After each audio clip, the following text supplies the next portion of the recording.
Assalamualaikum warahmatullahi wabarakatuh.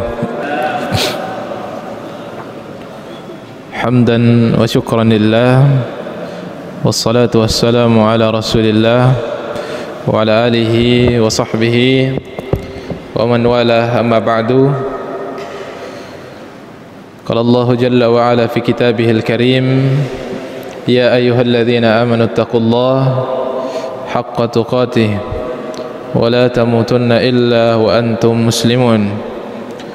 Wa qala yarfa'illahu alladhina amanu minkum walladhina utul ilma darajat.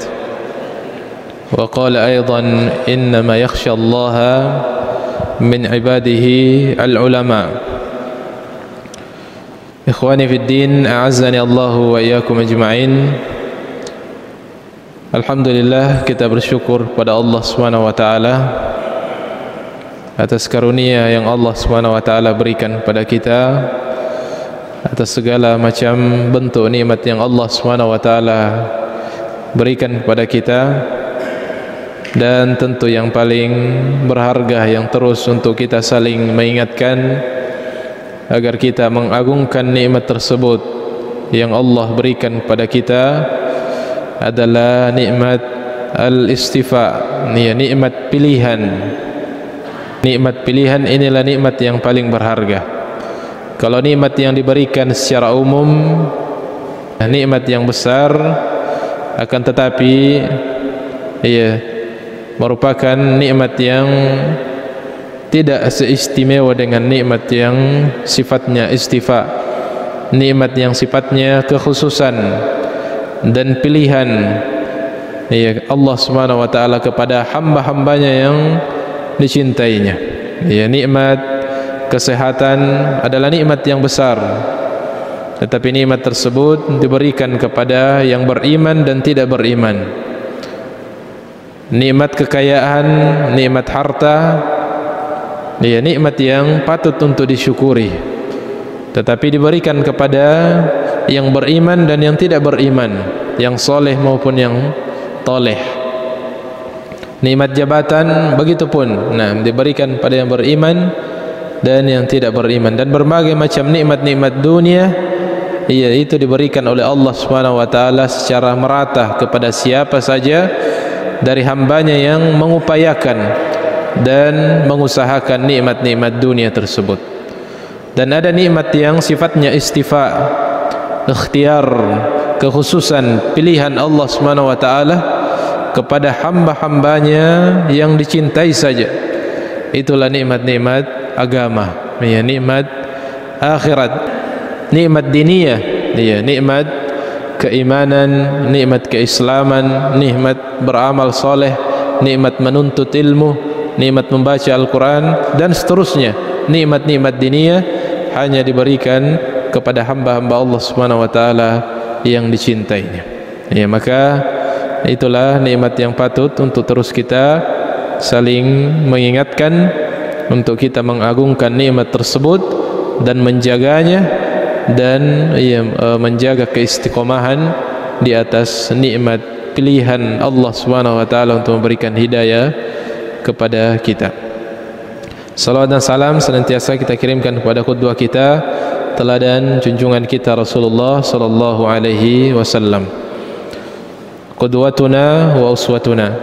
Teladan kita, semoga Allah Subhanahu wa taala memberikan kita kekuatan untuk terus berpegang teguh dengan sunnahnya, meskipun dengan berbagai macam rintangan, berbagai macam ujian yang harus kita hadapi, khususnya di zaman akhir zaman, di zaman fitnah, di mana orang yang berpegang teguh dengan sunnah-sunnah Nabi sallallahu alaihi wasallam, kata beliau, kal qabidhi 'alal jamarah, seperti orang yang menggenggam bara api.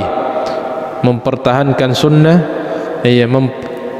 mengamalkan sunnah secara utuh adalah sesuatu yang tidak ringan, sesuatu yang butuh kesabaran, yang mana ketika kita mempertahankannya mungkin terkadang kita harus merasakan sebagaimana orang yang menggenggam bara api akan merasakan panas, ya, akan tetapi melepaskannya berarti kita melepaskan sesuatu yang sangat berharga, yaitu sunnah Nabi sallallahu alaihi wasallam.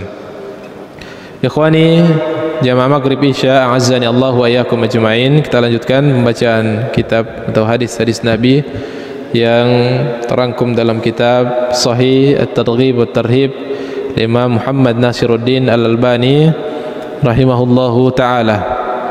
Motivasi Nabi sallallahu alaihi wasallam untuk nashrul ilm, untuk menyebarkan ilmu, wad dalalati 'alal khair, dan motivasi Nabi sallallahu alaihi wasallam untuk menjadi orang-orang yang menunjukkan kepada kebaikan. Menjadi orang yang menunjukkan orang lain pada kebaikan atau pintu-pintu kebaikan. Kita sudah bacakan hadis-hadis yang menyebutkan tentang keutamaan menyebarkan ilmu, dan kesimpulannya bahwasanya menyebarkan ilmu adalah satu di antara peluang amal jariah. Menyebarkan ilmu adalah satu di antara peluang untuk mendapatkan amal jariah yang merupakan amalan yang paling istimewa.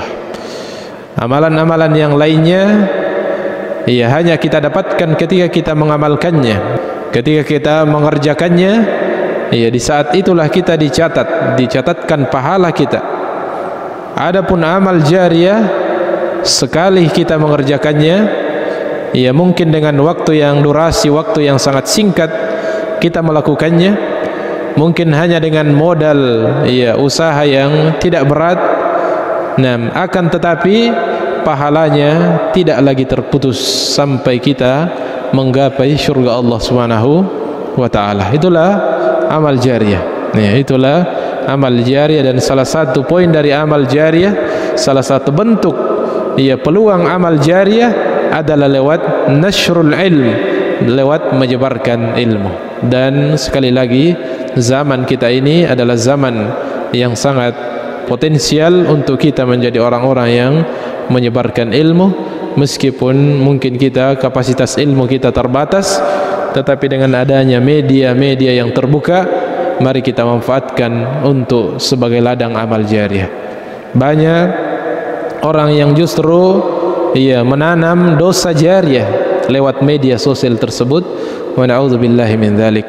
Dia sudah tahunan meninggalkan dunia, sudah bertahun-tahun, tetapi jejak yang dia tinggalkan melalui media-media tersebut masih terus menyebarkan dosa-dosa kepada umat manusia. Orang masih terus terjebak ke dalam dosa dikarenakan apa yang dia telah sebarkan di media-media sosial ketika dia masih hidup. Mungkin hanya beberapa saat dia mengerjakannya ketika dia hidup, akan tetapi dosanya masih terus mengalir di saat dia sudah berteriak memohon ampun kepada Allah Subhanahu wa taala di dalam kuburnya, akan tetapi tidak lagi bermanfaat taubat di kala itu. Begitupun sebaliknya. Dan itulah sebaliknya yang kita harapkan ketika kita mungkin di dunia hanya melakukan sesuatu yang sedikit, dengan durasi waktu yang singkat kita hanya menyebarkan video-video singkat mungkin di media sosial, kita share kalimat-kalimat yang baik, nasihat-nasihat yang bermanfaat, kemudian ada orang yang mengamalkannya, ada orang yang mengambil pelajaran, ada orang yang mengambil manfaat dari apa yang kita bagikan, akhirnya menjadi ladang amal jariah selama orang mengamalkan ilmu tersebut. Itu kesimpulan dari nasrul ilm, keutamaan menyebarkan ilmu. Dan hadis-hadis yang disebutkan juga sudah pernah kita sebutkan di keutamaan dakwah, karena pada hakikatnya nasrul ilm, menyebarkan ilmu, adalah dakwah itu sendiri. Dakwah itu sendiri, menyebarkan ilmu dengan berbagai macam metode yang bisa kita tempuh untuk menyebarkan ilmu, itulah disebut juga dengan dakwah. Meskipun diberikan bab khusus setelah disebutkan keutamaan berdakwah, disebutkan juga keutamaan nasrul ilm secara khusus. Nah, Kemudian kita bacakan hadis-hadis yang menyebutkan tentang keutamaan ad-dalalatu 'alal khair, keutamaan menunjukkan orang lain pada satu kebaikan. Keutamaan menunjukkan orang lain pada satu kebaikan. Kita bacakan hadis yang pertama, hadis yang sahih berdasarkan penelitian Al-Imam Muhammad Nasiruddin Al-Albani rahimahullahu taala, an Abi Mas'ud Al-Badri, dari sahabat yang mulia Abu Mas'ud Al-Badri, anna rajulan, bahwasanya seseorang, atan Nabi sallallahu alaihi wasallam, seseorang mendatangi Nabi sallallahu alaihi wasallam, yastahmiluhu,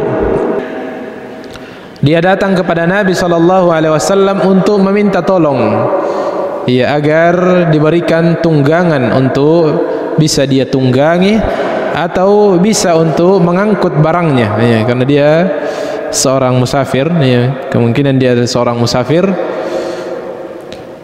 Faqal, maka lelaki tersebut berkata kepada Nabi SAW, innahu qad ubdi'a bi, bahwasanya lelaki tersebut sedang dalam masalah, tunggangannya lagi bermasalah. Kalau kita mungkin mogok motornya, kalau kita mungkin pakai motor, kalau dia di zaman itu pakai tunggangan, apakah unta atau kuda atau keledai, ada masalah dengan tunggangannya, atau ubdi'a dhuli'ah, artinya kakinya yang sakit, sehingga tidak bisa lagi berjalan, tidak kendaraannya tidak bisa lagi berjalan. Kalau kita hari ini mogok karena kendaraan, mogok kendaraannya.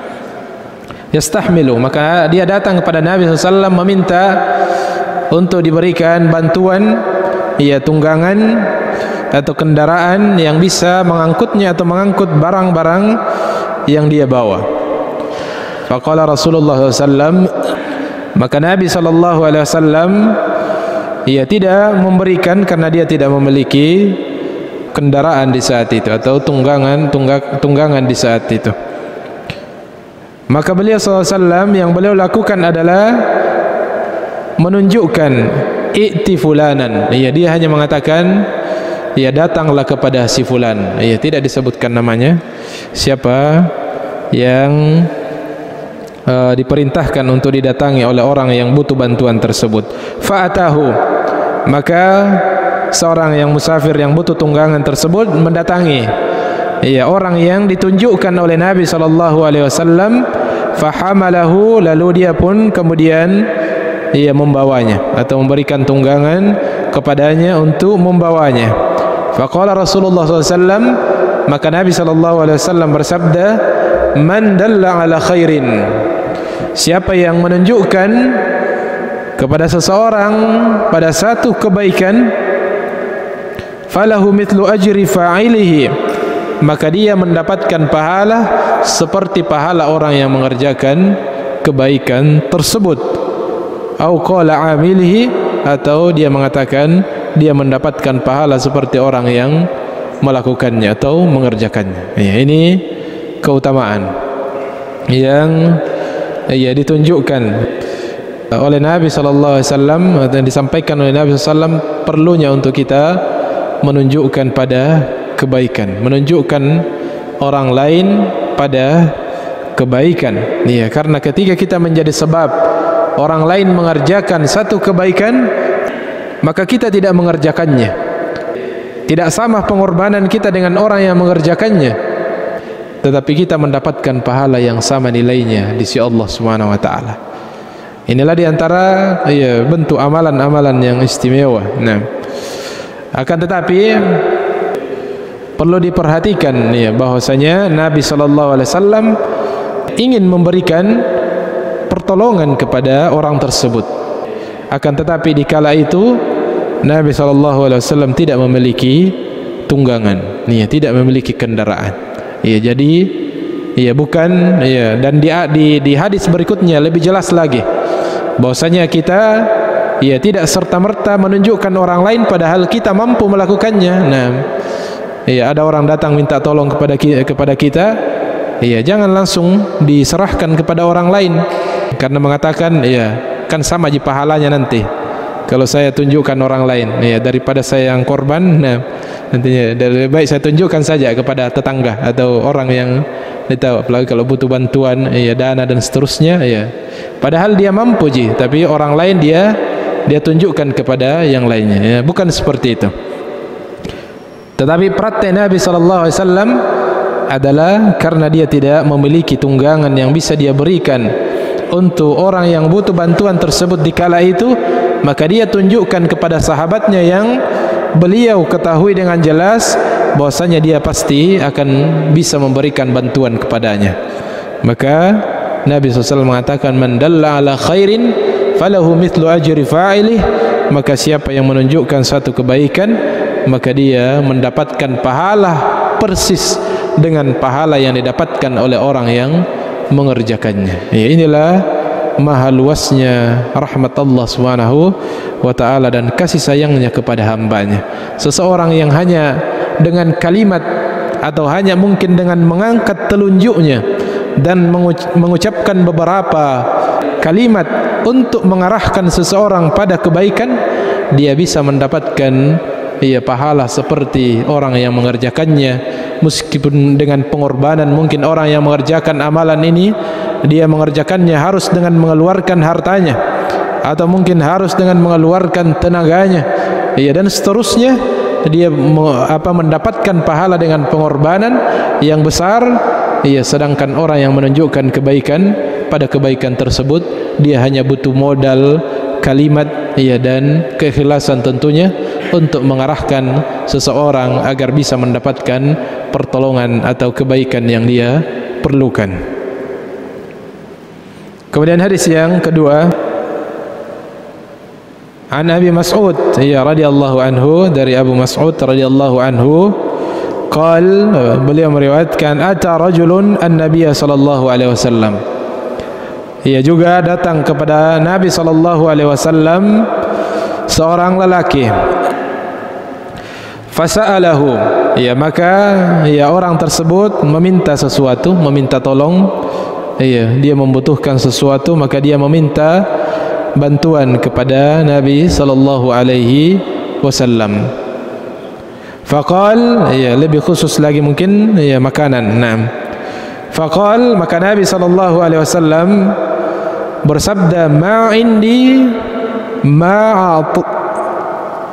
ma'utikahu. Naam, saya tidak memiliki. Naam. Mohon maaf, saya tidak memiliki apa yang bisa saya berikan kepadamu. Dan ini menunjukkan bagaimana kesederhanaan hidup Nabi sallallahu alaihi wasallam. Dia seorang pemimpin, dia seorang pemimpin tertinggi yang diutus oleh Allah Subhanahu wa taala, namun beliau melewati kehidupan di dunia ini dengan penuh kesederhanaan dalam materi dunia. Meskipun beliau mampu, dan ketika dia meminta kepada Allah Subhanahu wa taala untuk dijadikan orang yang berkecukupan, diberikan kehidupan yang mewah, Allah pasti kabulkan hal tersebut.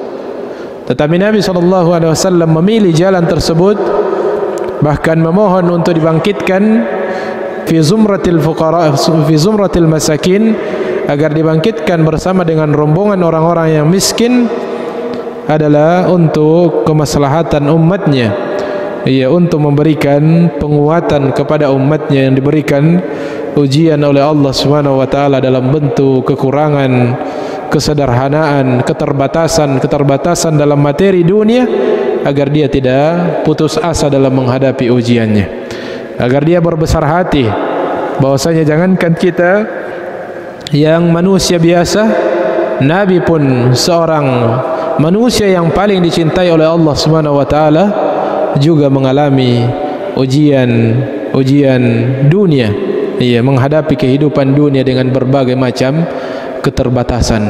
Bahkan terkadang sebulan, berhari-hari di rumah Nabi sallallahu alaihi wasallam tidak pernah terlihat api yang menunjukkan tidak ada yang bisa dimasak dalam berhari-hari, bahkan dalam hitungan bulan.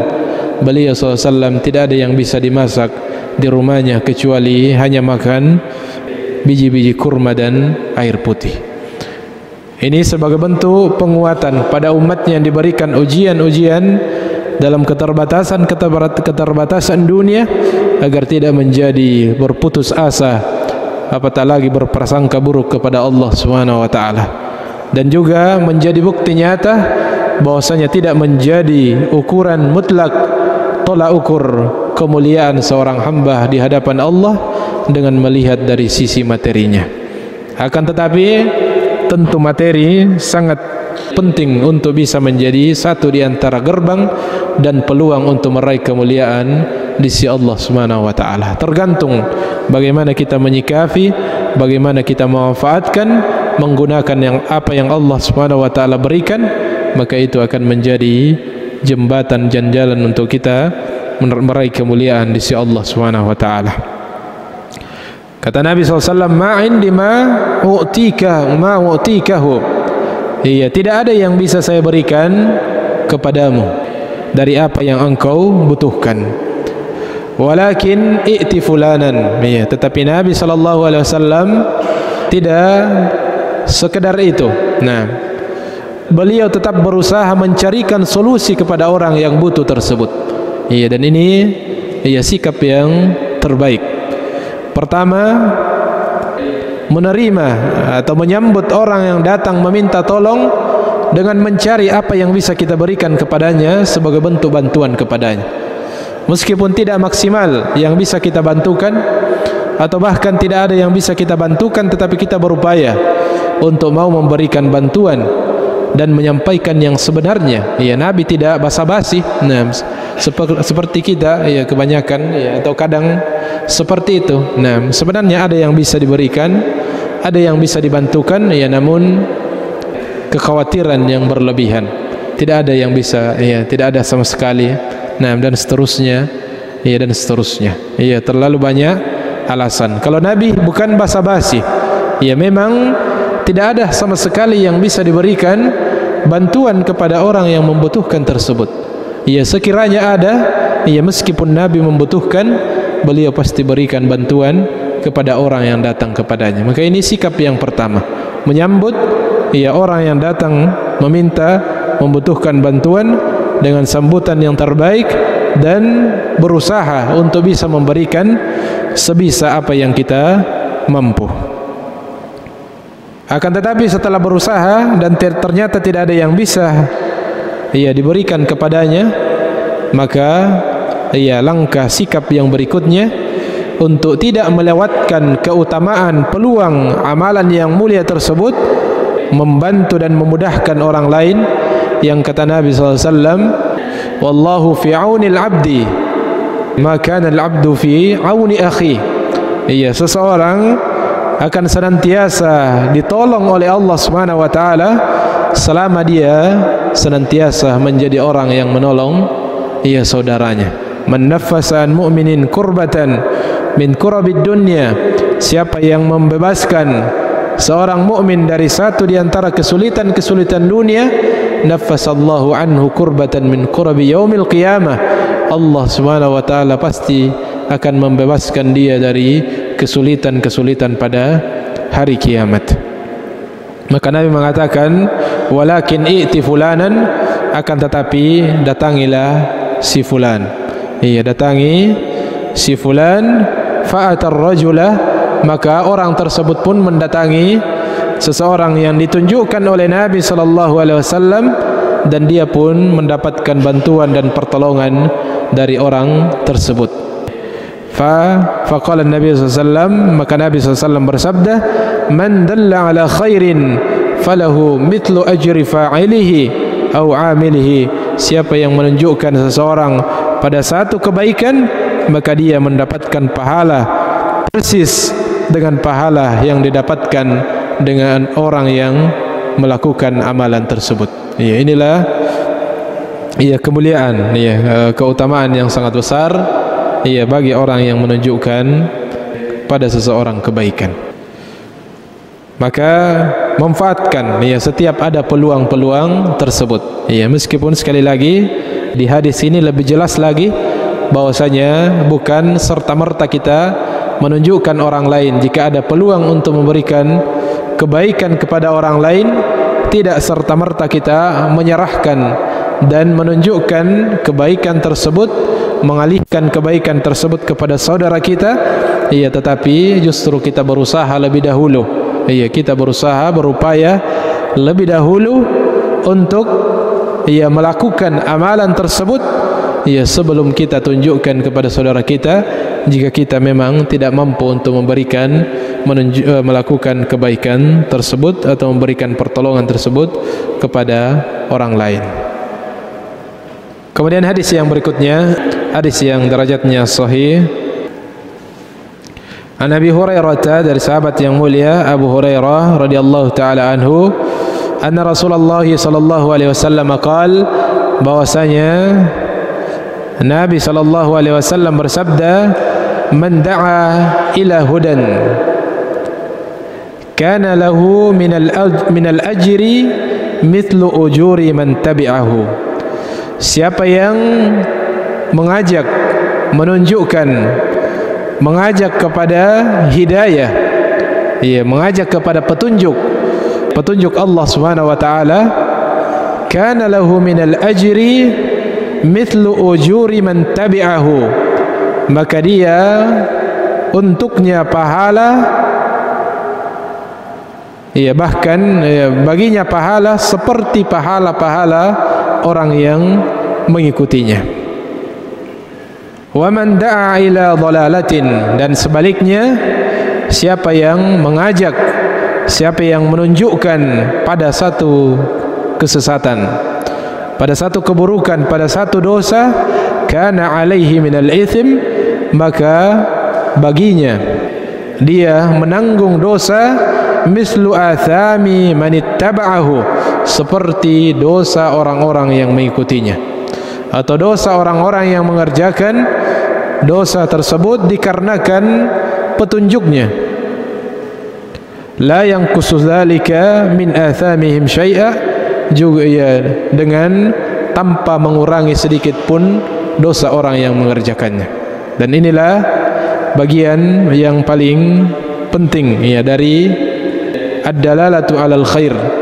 Di antara perkara yang paling penting dalam hal menunjukkan kepada kebaikan adalah ketika bisa menjadi orang yang menunjukkan orang lain pada kebaikan dalam bentuk hidayah Allah Subhanahu wa taala. Kalau contoh yang sebelumnya yang dilakukan oleh Nabi sallallahu alaihi wasallam hanya pada satu bentuk amalan-amalan tertentu saja. Amalan-amalan tertentu yang kita tunjukkan pada orang lain. Mungkin ada yang bertanya, tabe di mana masjid? Nah, di mana masjid di sini? Nah, maka kita tunjukkan kepadanya, kita arahkan kepadanya bahwasanya masjid ada di sana, maka kita mendapatkan pahala dari semua apa yang dikerjakan pada saat itu di masjid yang kita tunjukkan kepadanya. Jika dia bersedekah di masjid itu, maka kita ikut mendapatkan pahalanya. Jika dia singgah untuk salat, maka kita ikut mendapatkan pahalanya. Jika dia singgah apa saja kebaikan yang dia lakukan di masjid yang kita tunjukkan kepadanya, maka juga kita mendapatkan pahalanya. Maka dalam amalan-amalan tertentu yang kita tunjukkan pada momen-momen dan kondisi tertentu, itu kita mendapatkan pahala sebanyak pahala kebaikan yang dikerjakan oleh orang yang kita tunjukkan. Maka jangan cuek ketika ada yang bertanya, apalagi jika dia membutuhkan petunjuk pada hal-hal kebaikan, maka mari kita dengan tulus menunjukkan itu, meskipun kadang kita lalai dalam persoalan hati kita. Sekedar kita lakukan saja tanpa kita mengingat keutamaan-keutamaannya. Mari kita mengerjakannya dengan istihdarun niyah, dengan menghadirkan niyah. Karena terkadang amalan itu ketika dikerjakan tanpa menghadirkan niyah, boleh jadi hanya menjadi amalan-amalan yang biasa saja. Makanya kata para ulama kita, al-ulama yutajiru bin niyat. Para ulama itu di antara hal yang membuat mereka mendapatkan pahala yang besar karena mereka berbisnis dengan niat. Orang mungkin kadang mengerjakan sesuatu dengan sekedar perbuatan manusiawi saja, ya, karena dia bertanya maka kita arahkan. Tetapi sulit kadang untuk kita menunjukkan seseorang pada satu kebaikan disertai dengan hati, ya, disertai dengan niat bahwasanya ini peluang kebaikan ini. Sebagaimana sabda Nabi SAW, man dalla ala khairin, siapa yang menunjukkan pada satu kebaikan, falahu mithlu ajri fa'ilih, ya, maka dia mendapatkan pahala seperti orang yang mengerjakannya. Maka hal yang paling penting, ya, kalau dalam amalan-amalan khusus saja, amalan-amalan tertentu saja, itu peluang untuk mendapatkan pahala yang besar, maka apa tak lagi, ya, ketika bisa menjadi orang yang menunjukkan, ya, seseorang pada hidayah Allah Subhanahu wa taala, yang ini lebih besar peluang pahalanya, ya, lebih besar peluang pahalanya. Ya, boleh jadi, ya, satu orang atau banyak orang yang kemudian beramal, ya, semuanya kita memanen dan mendapatkan pahala dari setiap ketaatan yang dia kerjakan. Kapan itu? Ketika kita menjadi sebab, ya, salah seorang mendapatkan hidayah. Kata Nabi SAW, man da'a ila hudan, siapa yang menunjukkan manusia kepada hidayah, siapa yang menjadi sebab seseorang mendapatkan hidayah, iya, maka perlu untuk setiap kita punya obsesi, punya niat, iya, punya perencanaan, iya, kalau perlu punya target-target, siapa yang mau kita, iya, ajak pada kebaikan. Dan ini memang tugas yang diberikan oleh Nabi SAW kepada umatnya. Setiap kita adalah da'i, setiap kita adalah da'i yang bertanggung jawab untuk mengajak manusia kepada kebaikan jika kita adalah orang-orang yang telah mengenal kebaikan. Kalau perlu kita memiliki planning yang jelas, ya, perencanaan yang jelas, sebagaimana orang-orang yang memiliki target-target di dunia bisnisnya, punya target sasaran yang jelas, pasang target waktu, ya, kapan, ya, harus terlaksana target tersebut, dan apa yang harus kita persiapkan, modal apa yang harus kita siapkan untuk bisa mencapai target tersebut, karena pada target tersebut ada keuntungan besar yang ingin kita capai. Satu orang yang bisa kita menjadi sebab untuk dia mendapatkan hidayah, itu adalah capaian yang sangat luar biasa. Ya, itu adalah, ya, amalan, peluang amal jariah yang sangat luar biasa. Kata Nabi SAW, la an yahdiyallahu bika rajulan wahidan khairul laka min an yakuna laka humrun na'am, atau kama qala sallallahu alaihi wasallam kepada Ali ibn Abi Thalib dan para sahabat yang lainnya, jika salah seorang di antara kalian atau salah seorang mendapatkan hidayah, mendapat petunjuk, ya, dari pelaku maksiat menjadi orang soleh, dari orang yang tidak ada keinginan menuntut ilmu menjadi orang yang semangat menuntut ilmu, dari awal yang tidak bisa mengaji kemudian dia diajak untuk belajar mengaji, dan seterusnya, la an yahdiyallahu bika rajulan wahida, jika ada seseorang yang mendapatkan petunjuk hidayah dikarenakan usaha yang kita lakukan untuk mengajaknya, untuk menunjukkannya pada hidayah tersebut, khairun, itu lebih baik, kata Nabi SAW, daripada engkau diberikan unta merah yang merupakan kendaraan yang paling mewah di zaman itu. Itu satu di antara keutamaannya. Dan keutamaan yang lebih besar lagi adalah apa yang disebutkan oleh Nabi SAW pada hadis ini, kana lahu minal ajri mithlu ujuri man tabi'ahu, iya, baginya pahala persis dengan pahala-pahala yang didapatkan oleh orang yang ia ditunjukkan kepada hidayah tersebut. Coba kita bayangkan ketika ada satu dari ikhwah kita yang kemudian, ia awalnya adalah orang yang selama ini mungkin hanya aktivitas dunia yang dia kerjakan, dia tidak pernah, atau mungkin hanya di hari Jumat dia menginjakkan masjid di masjid, itu pun dengan, ya, nanti iqamah, ya, nanti kemudian khatib mengatakan aqulu qauli hadza wa astaghfirullah, dan seterusnya, baru berlari, untuk mengambil air wudu. Namun setelah kita dekati, setelah kita ajak dan seterusnya, dia kemudian menjadi orang yang aktif dalam belajar, menjadi orang yang belajar Al-Quran, menjadi orang yang dekat dengan Al-Quran, menjadi orang yang menjaga salat berjamaah, menjadi orang yang gemar bersedekah, menjadi orang yang cinta dengan majelis ilmu, bahkan mungkin menempuh jalan yang serius dalam menuntut ilmu. Maka semua aktivitas ketaatan yang dia kerjakan, kita mendapatkan pahala persis dengan apa yang dia dapatkan tanpa mengurangi jatah pahala yang dia dapatkan. Ini adalah bisnis yang luar biasa, bisnis yang sangat menguntungkan untuk keuntungan di negeri akhirat. Bagi siapa yang mendambakan pahala yang mengalir, bahkan mungkin terkadang dia mungkin hanya duduk bercanda dan bersendahura dengan anak dan keluarganya, tetapi catatan pahalanya terus bertambah karena banyaknya orang-orang yang mendapat hidayah dikarenakan usaha yang dia telah lakukan, dikarenakan usaha yang dia telah lakukan. Dan lebih daripada itu, ketika dia telah meninggalkan dunia dan kemudian pahalanya masih terus mengalir karena ilmu yang telah dia tinggalkan. Orang yang telah mendapat petunjuk hidayah Allah Subhanahu wa taala melalui sebab dia terus melakukan amal soleh, bahkan mungkin mengajarkan amal soleh tersebut kepada orang lain. La yanqusu dzalika min ujurihim syai'a. Dan sebaliknya, wa na'udzu billahi min dzalik, thumma na'udzu billahi min dzalik, adalah ketika hal yang sebaliknya yang terjadi. Wa na'udzu billahi min dzalik man da'a ila dhalalah. Dan sebaliknya, siapa yang mengajak, menunjukkan manusia, mengajari manusia kepada satu keburukan, satu kesesatan, satu perbuatan dosa, kana alaihi minal ithmi mithlu athami man ittaba'ahu, dia juga harus menanggung dosa persis dengan dosa orang-orang yang mengerjakannya. Wa na'udzu billahi min dzalik. Inilah bahayanya.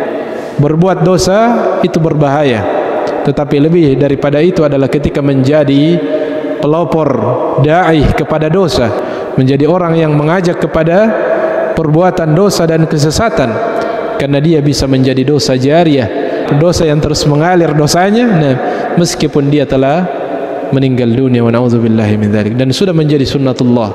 Ada orang-orang yang berada di kelompok orang-orang yang mengajak kepada hidayah, dan tidak sedikit juga, bahkan mungkin lebih banyak hari ini orang-orang yang berada di pihak kelompok orang-orang yang mengajak kepada kesesatan, dosa dan kemaksiatan. Begitu banyak. Kalau kita memperhatikan perbandingan hari ini, berapa yang tertarik ketika ajakan itu kepada ajakan ketaatan, berapa orang yang membagikannya, berapa orang yang memenuhi ajakan tersebut jika ajakan itu pada ketaatan dan hidayah, dan sebaliknya berapa orang yang tertarik dan mengikuti jika ajakan itu adalah pada ajakan-ajakan yang sia-sia, ajakan-ajakan yang bersifat maksiat dan mendatangkan dosa. Berapa orang yang mempromosikannya, berapa orang yang membagikannya, dan berapa orang yang menghadirinya, bahkan tidak dipanggil sekalipun, tidak diajak sekalipun, mereka akan mendatanginya, atau bahkan dibayar dengan harga mahal sekalipun mereka akan mendatanginya. Wa na'udzubillahi min dzalik. Dan tentu ketika dia bertobat, dengan tobat tentunya menghalangi semua yang telah terjadi sebelumnya. Jika ada yang mungkin telah pernah karena kejahilan dan ketidaktahuan menyebarkan dan mungkin mengajak orang lain pada satu keburukan, maka tentu dengan bertobat kepada Allah Subhanahu wa taala dan berupaya untuk menutup pintu yang pernah kita buka sebagai pintu dosa, menyampaikan kepada orang yang kita pernah sampaikan kepadanya kesalahan, kita sampaikan kepadanya, dan kita maksimalkan usaha kita untuk menutup pintu kemaksiatan yang pernah kita buka. Maka dengan usaha kita yang maksimal dan tobat kita yang nasuha, tobat yang sungguh-sungguh pada Allah Subhanahu wa taala, itu akan menutupi dan menghapuskan semua kesalahan tersebut, dan tidak akan menjadi dosa jariyah bagi orang yang telah betul-betul bertobat dan telah menyampaikan pengingkaran terhadap apa yang pernah dia kerjakan. Dan itu banyak terjadi saudara-saudara kita yang mungkin sebelumnya aktif di dunia-dunia yang dipenuhi dengan berbagai macam kemaksiatan, dan alhamdulillah mendapatkan hidayah, namun tidak bisa membendung, tidak bisa menghapuskan semua jejak-jejak dosa yang mungkin bisa menjadi sebab dosa bagi orang lain. Maka dia harus bertobat dengan taubatan nasuha dan menempuh usaha maksimal untuk menutup dan mengingkari semua dosa dan ajakan kepada dosa yang pernah dia lakukan sebelumnya. Semoga dengan itu dia diampuni oleh Allah Subhanahu wa taala dan tidak mengalir dosanya meskipun dia telah meninggalkan dunia ini. Mudah-mudahan kita menjadi orang-orang yang senantiasa mengajak kepada kebaikan, menunjukkan kepada kebaikan, sehingga kita bisa menjadi hamba Allah Subhanahu wa taala yang memanen berbagai macam kebaikan dari apa yang kita telah usahakan, dan kita berlindung dari Allah Subhanahu wa taala dari perbuatan dosa dan mengajak kepada dosa agar kita terhindar dari dosa yang dikarenakan apa yang telah kita lakukan. Mudah-mudahan ada manfaatnya. Segala yang benar datangnya dari Allah Subhanahu wa taala. Jika ada hal-hal yang keliru, mohon diluruskan, dan selebihnya kita beristighfar pada Allah Subhanahu wa taala dengan doa kafaratul majlis. Subhanakallahumma wa bihamdik, asyhadu an la ilaha illa anta, astaghfiruka wa atubu ilaik. Wa akhiru da'wana alhamdulillahi rabbil alamin. Wassalamu alaikum warahmatullahi wabarakatuh.